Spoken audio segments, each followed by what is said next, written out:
والذین معه اشداء علی الکفار رحماء بینہم تراہم رکعا سجدا یبتغون فضلا من اللہ ورضوانا صدق اللہ العظیم وصدق رسولہ النبی الکریم ونحن علی ذلک لمن الشاہدین والشاکرین والحمد للہ رب العالمین۔ نثار تیری چہل پہل پر ہزاروں عیدیں ربیع الاول، سوائے ابلیس کے جہاں میں سبھی تو خوشیاں منا رہے ہیں۔ حمد و صلات کے بعد لائق صد تعظیم والاکرام علماء ذی وقار، قائدین تحریک منہاج القرآن، قائدین پاکستان عوامی تحریک، میزبانان محفل، حاضرین و سامعین، خواتین و حضرات، اللہ اور اس کے حبیب صلی اللہ علیہ وسلم کا فضل و کرم ہے جس کے صدقے سے ہم سب آج کی اس بابرکت محفل میلاد مصطفیٰ صلی اللہ علیہ وسلم کے اندر حاضر ہیں۔ دعا کریں اللہ تبارک و تعالی ہم سب کی حاضری اور یہ تمام انتظام و انصرام اپنی بارگاہ میں قبول و منظور فرمائے۔ میں اپنی طرف سے اور آپ سب کی طرف سے آج کی اس محفل کے جو میزبان ہیں ہمارے بھائی پاکستان عوامی تحریک اور تحریک منہاج القرآن کے ہمارے تمام کارکنان، بالخصوص محترم چودھری کامران رفیق گجر صاحب صدر تحریک منہاج القرآن دو چک جنوبی، اور محترم چودھری محمد آصف الطاف گجر صاحب جو ناظم ہیں تحریک منہاج القرآن کے۔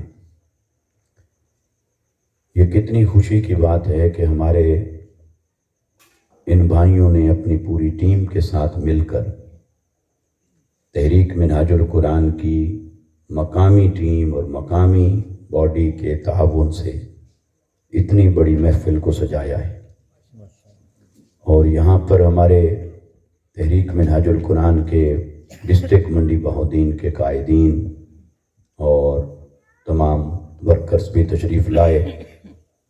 محترم چودھری محمد وسیم ہمایوں صاحب جو صدر ہیں تحریک منہاج القرآن ڈسٹرکٹ منڈی بہودین کے، میں ان کو اور ان کی پوری ٹیم کو دل کی گہرائی سے مبارکباد پیش کرتا ہوں۔ مہمانان گرامی میں تشریف فرما ہیں محترم چودھری غضنفر علی شاہی صاحب جو آرگنائزر ہیں پاکستان عوامی تحریک کے، اور علماء کرام میں محترم علامہ اعجاز احمد سلطانی صاحب، علامہ محمد افضل شاہی صاحب، قاری گلزار احمد صاحب اور علامہ مخدوم محمد عرفات صاحب، یہ علماء کرام تشریف لائے۔ ہم ان تمام علماء کرام کو دل کی گہرائی سے خوش آمدید کہتے ہیں، اور آج کی اس مجلس میں ہمارے محترم حاجی محمد صفدر شاہی صاحب، ان سے میری جاپان میں ملاقات رہی کم و بیش 3 ماہ، اور بڑے محبت والے اور درویش صفت آدمی ہیں، اور یہ تشریف لائے، ہم ان کو دل کی گہرائی سے خوش آمدید کہتے ہیں۔ موقع کی مناسبت سے چند کلمات عرض کرتا ہوں، امید ہے آپ پوری توجہ کے ساتھ سماعت فرمائیں گے۔ اللہ رب العزت نے ارشاد فرمایا، محمد الرسول اللہ، محمد صلی اللہ علیہ وسلم اللہ کے رسول ہیں۔ محمد، کیسا پیارا نام اللہ نے رکھا اپنے حبیب صلی اللہ علیہ وسلم کا۔ اس کے لغوی معنی پر غور کریں تو اہل لغت اور ائمہ لغت نے لکھا کہ محمد صلی اللہ علیہ وسلم کا معنی یہ ہے کہ الذی یحمد حمدا بعد حمد، او الذی یحمد حمدا کثیرا او الذی یحمد حمدا مرتن بعد مرتن، کہ محمد اسے کہتے ہیں جس کی بار بار حمد کی جائے، جس کی کثرت سے حمد کی جائے، جس کی حمد پر پھر حمد کی جائے، یا یوں کہیں کہ جن کی اتنی حمد کی جائے کہ حمد کرتے کرتے جی نہ بھرے، دل چاہے کہ ان کی تو اور حمد کی جائے۔ تو یہ آقا علیہ الصلوۃ والسلام کے نام مبارک کے اندر اللہ رب العزت نے معنی ہی حمد کا رکھا ہے۔ تعجب ہے ان لوگوں پر جو یہ کہیں کہ حمد فقط اللہ کی تعریف کو کہتے ہیں۔ بھئی بچوں کو پڑھانے کے لیے اردو لٹریچر میں اصطلاحات سے متعارف کروانا بجا صحیح، انہیں پڑھانے کے لیے کہا جا سکتا ہے کہ اللہ کی تعریف کو حمد کہتے ہیں، نبی صلی اللہ علیہ وسلم کی تعریف کو نعت کہتے ہیں، اور غیر نبی کی تعریف اگر وہ زندہ ہے تو اسے مدح کہتے ہیں، اور فوت ہو جائے تو اس کی تعریف کو منقبت کہتے ہیں۔ یہ اصطلاحات بچوں کو پڑھانے کی حد تک تو بجا ہے کہ یہ فرق رکھا جائے تاکہ وہ سمجھ سکیں کہ جب لفظ حمد آ جائے تو یہ اللہ کی تعریف ہے، جب لفظ نعت استعمال ہو تو یہ آقا علیہ الصلوۃ والسلام کی شان ہے، توصیف ہے۔ لیکن بچوں کو پڑھانے کے لیے جو شے تھی اس پر اگر کوئی عقیدہ بنا کے بیٹھ جائے اور کہے کہ اللہ کے علاوہ حمد کا لفظ کسی اور کے لیے استعمال کرنا جائز نہیں اور حمد فقط خدا کی ہوتی ہے، تو بھئی یہ علمی اعتبار سے، دلیل کے اعتبار سے یہ بات کہاں سے آئی کہ حمد فقط خدا کی تعریف کو کہیں؟ اگر حمد کا لفظ میرے آقا صلی اللہ علیہ وسلم کے علاوہ کسی اور کے لیے استعمال کرنا جائز نہ ہوتا تو میرے آقا کا نام کبھی محمد نہ ہوتا۔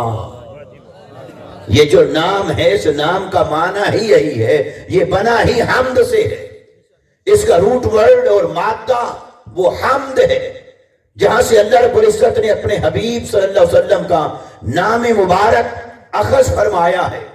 یہ نام مبارک جہاں سے مشتق ہوا ہے، اس کا مصدر، اس کا ماخذ، اس کا مادہ وہ ہے حمد۔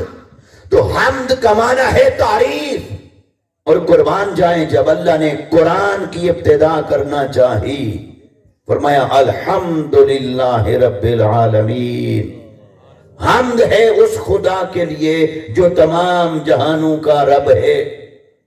بری تعالی حمد کی بجائے اگر لفظ عبادت منتخب کر لیتا ہوں اور یوں فرما دیتا کہ العبادت للہ رب العالمین، تو حمد اور عبادت کا اگر کمپیریزن کریں تو حمد کے اندر معنی لیمیٹڈ ہے اور عبادت کے اندر معنی وسیع ہے، اس لیے ان کے درمیان ہم کہتے ہیں عموم خصوص مطلق کی نسبت ہے، یعنی ہر حمد تو عبادت ہے لیکن ساری عبادتوں کی صورت حمد نہیں۔ حمد تو عبادت کی صورتوں میں سے ایک صورت ہے، نماز پڑھنا بھی عبادت، روزہ رکھنا بھی عبادت، تلاوت کرنا بھی عبادت، تسبیح کرنا بھی عبادت، مال خرچ کرنا بھی عبادت، حج اور زکوٰۃ بھی عبادت، کسی مسلمان سے مسکرا کے ملنا بھی عبادت۔ عبادت کی تو بے شمار شکلیں ہیں، بے شمار صورتیں ہیں، تو باری تعالی حمد بھی تو عبادت ہے، تسبیح بھی عبادت ہے۔ عبادت میں مالی عبادات، جسمانی عبادات، قولی عبادات، فعلی عبادات، تو عبادت کے لفظ میں تو بہت کمپریہنشن ہے، بہت وسعت ہے۔ تو اگر تو فرما دیتا العبادت للہ رب العالمین تو حمد تو خود بخود اس میں شامل ہو جاتی کہ جب عبادت اللہ کے لیے ہے تو حمد بھی تو ایک عبادت ہے۔ حمد بھی تو عبادت کا ایک جز ہے، حمد بھی تو عبادت کی ایک صورت ہے، لیکن تیرے کلام کی شان بھی یہی کہ جامعیت ہے، تھوڑے لفظوں کے اندر معانی کا سمندر بند کر دیتا ہے تیرا کلام، یہ ہے تیرے کلام کی شان۔ لیکن معنی تو زیادہ بنتا تھا اگر اسے العبادت للہ رب العالمین کہا جائے، لیکن تو نے یوں نہیں فرمایا، تو نے کہا الحمدللہ رب العالمین، تو معنی محدود ہو گیا۔ تو بری تعالیٰ یہ تیرے کلام کی صفت کا مظہر تو نہ ہوا۔ اس نے کہا قرآن کی صفات، جامعیت، ایجاز، اختصار، وہ ساری اپنی جگہ پہ ہیں، لیکن میں پہلا لفظ وہ کہنا ہی نہیں چاہتا تھا جس میں میرے علاوہ کسی اور کی گنجائش نہ ہو، جو میرے علاوہ کسی اور کو اکاموڈیٹ نہ کرتا ہو، جو میرے علاوہ کسی اور کی وسعت نہ رکھتا ہو۔ میں پہلا لفظ وہ لانا چاہتا تھا۔ اگر وہ کہہ دیتا العبادت للہ رب العالمین، تو عبادت تو اللہ کے سوا کسی اور کے لیے نہیں۔ تو اس نے کہا لفظ عبادت میں میرا ذکر تو آ گیا پر میرے حبیب کا ذکر نہ آیا، سو لفظ عبادت کو ترک فرمایا، لفظ حمد کو منتخب کیا، الحمدللہ رب العالمین کہا۔ حمد جب قرآن کا پہلا لفظ بنا، پہلا کلمہ بنا، تو حمد ذکر خدا بھی ہے، حمد ذکر مصطفیٰ بھی ہے۔ تو اللہ نے پہلا کلمہ بولیا کہ لفظ ایک ہو، ذکر خدا کا بھی جمع ہو جائے، ذکر مصطفیٰ کا بھی جمع ہو جائے۔ تو اس نے فرمایا الحمدللہ رب العالمین محمد۔ اس لیے حمد کا لفظ ایسا ہے کہ ذکر خدا کو بھی حمد کہتے ہیں اور ذکر مصطفیٰ کو بھی حمد کہتے ہیں، تعریف خدا کو بھی حمد کہتے ہیں اور تعریف مصطفیٰ کو بھی حمد کہتے ہیں۔ اور تم صرف حمد کی بات کرتے ہو، ثنا کے لفظ پر آ جاؤ۔ نماز جہاں سے شروع ہوتی ہے تو سب سے پہلے کیا پڑھتے ہیں؟ سبحانک اللہم۔ اس کی ہیڈنگ کہیں بھی پڑھنے لکھی ہوگی ثنا، تو ثنا ہے سبحانک اللہم۔ تو نماز میں کھڑے ہوتے ہیں تو ثنا ہے فقط خدا کے لیے، لیکن نعت خان ثنا خان، نعت خانی ثنا خانی، ثنا کرنے والے، تو پھر ثنا کا لفظ یہاں استعمال ہوا۔ تو حمد کا لفظ خدا کے لیے بھی ہے، مصطفیٰ کے لیے بھی ہے، ثنا کا لفظ خدا کے لیے بھی ہے، مصطفیٰ کے لیے بھی ہے۔ حتیٰ کہ امام بخاری رحمت اللہ تعالی علیہ نے لکھا ان اللہ و ملائکتہ یصلون علی النبی، اس لفظ کے ضمن میں تفسیر کے اندر وہ ایک حدیث پاک لائے کہ اللہ کی صلاۃ کیا ہے، اللہ کا درود کیا ہے جو مصطفیٰ پر بھیجتا ہے۔ فرمایا ثناؤہ علیہ عند الملائکہ، ملائکہ کی مجلس سجا کر جب رب اپنے حبیب کی ثنا کرتا ہے، یہ رب کا درود ہے، یہ رب کا درود ہے۔ وہ ملائکہ کی محفل میں ثنائے مصطفیٰ کرتا ہے، وہ ملکوت کی مجلس میں ثنائے مصطفیٰ کرتا ہے۔ تو ثنا خود خدا کر رہا ہے مصطفیٰ کی، اور یہ بتایا امام بخاری علیہ الرحمہ نے حدیث کے ذریعے سے۔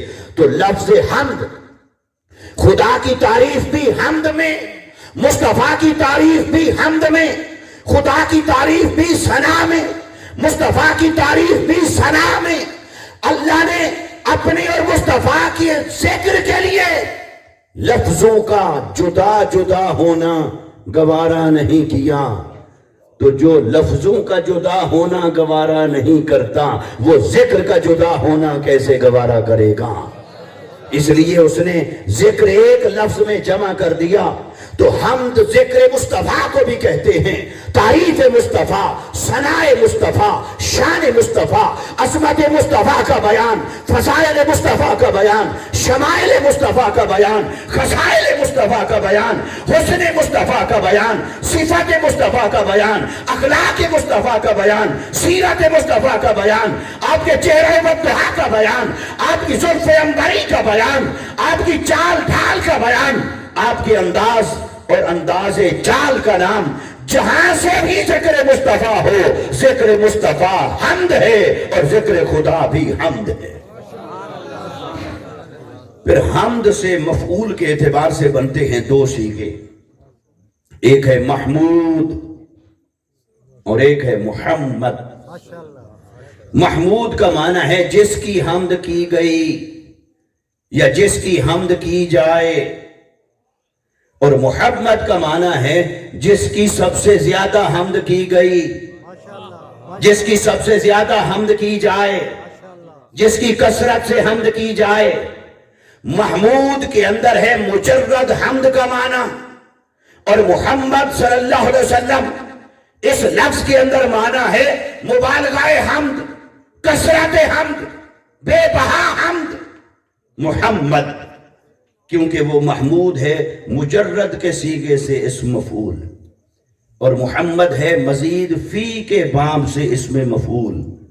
اور علماء پڑھتے اور پڑھاتے ہیں کہ زیادت الحروف تدل علی زیادت المعنی، کہ جب حرف بڑھ جائیں گے معنی بھی بڑھ جائے گا۔ تو محمود میں حرف کم ہیں، محمد میں حرف زیادہ ہیں۔ محمد میں میم پر شد آئی 2 بار ہے، محمود کے اندر حرف کم تو معنی بھی کم، محمد میں حرف زیادہ معنی بھی زیادہ۔ تو محمود کا معنی ہے وہ جس کی حمد کی گئی، وہ جس کی حمد کی جائے، اور محمد کا معنی ہے وہ جس کی کثرت سے حمد کی جائے، جس کی بے شمار حمد کی گئی، جس کی بے شمار حمد کی جائے، جس کی سب سے زیادہ حمد کی گئی، وہ ہے محمد صلی اللہ علیہ وسلم۔ باری تعالیٰ تیرے ناموں کو پڑھے تو وہاں تو لکھا ہوا نظر آیا محمود، اور تیرے حبیب کے نام کو پڑھا تو محمد۔ محمود میں حمد کا معنی کم، محمد میں حمد کا معنی زیادہ، تو یہ کیسے ہو گیا؟ ہم نے تو الحمدللہ رب العالمین کو پڑھا ہوا ہے، اس میں الف لام ہے حمد پر، وہ استغراق کا ہے، جنس کا ہے، عہد کا ہے، عرف کا ہے۔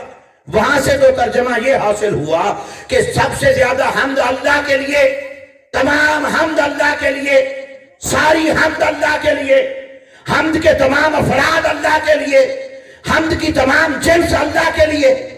تو الحمدللہ رب العالمین کو پڑھا تو پتہ چلا کہ سب سے زیادہ حمد ہے خدا کی۔ ناموں کو دیکھا تو تیرا نام محمود، تیرے حبیب کا نام محمد۔ تو جب سب سے زیادہ حمد ہے تیرے لیے تو پھر محمد تو نام تیرا ہونا چاہیے تھا، تو نے اپنے حبیب کا نام رکھ دیا محمد اور اپنا نام رکھ دیا محمود۔ اب ہم کہاں جائیں؟ ہم اسے مانیں، اسے مانیں، اس کا کیا مطلب، اس کا کیا مطلب؟ تو وہ کہتا ہے مجھے پتا ہے اتنے بھولے نہیں ہو تم، ہر جگہ تمہیں تعارض میں تطبیقیں یاد آ جاتی ہیں، میرے اور میرے مصطفیٰ کی شان ہو تو پھر تمہیں یہاں کوئی تطبیق نظر نہیں آتی، کوئی تمہیں موافقت نظر نہیں آتی، اعتبارات ہی مختلف کر لو۔ ہم سب سے زیادہ حمد میری، سب سے زیادہ حمد مصطفیٰ کی، میری حمد ہے کسی اور اعتبار سے زیادہ، مصطفیٰ کی حمد ہے کسی اور اعتبار سے زیادہ۔ میری حمد اس اعتبار سے زیادہ ہے کہ میں حمد کا مالک، اس لیے فرمایا للہ، لام یا ملکیت کا یا استحقاق کا، فرمایا میرے لیے حمد ہے سب سے زیادہ، وہ ہے ملکیت کے اعتبار سے یا استحقاق کے اعتبار سے۔ سب سے زیادہ حمد کا مالک میں، سب سے زیادہ حمد کا حقدار میں، لیکن ظہور حمد کے اعتبار سے سب سے زیادہ حمد کی گئی، اس اعتبار سے سب سے زیادہ حمد ہے کس کی، اس کے اعتبار سے تو میں ہوں، لیکن سب سے زیادہ حمد کی گئی کس کی، اس کے اعتبار سے میں نہیں، میرا مصطفیٰ آگے ہے۔ اونچی سبحان اللہ کہیں۔ باری تعالیٰ یہ اتنی آسانی سے ہضم ہونے والی بات تو نہیں کہ سب سے زیادہ حمد تیری، مالک بھی تو، حق بھی تیرا، اور سب سے زیادہ حمد ہوئی تیری نہیں، ہوئی تیرے مصطفیٰ کی گئی تیرے مصطفیٰ کی۔ ظہور حمد مصطفیٰ کے لیے ہوا،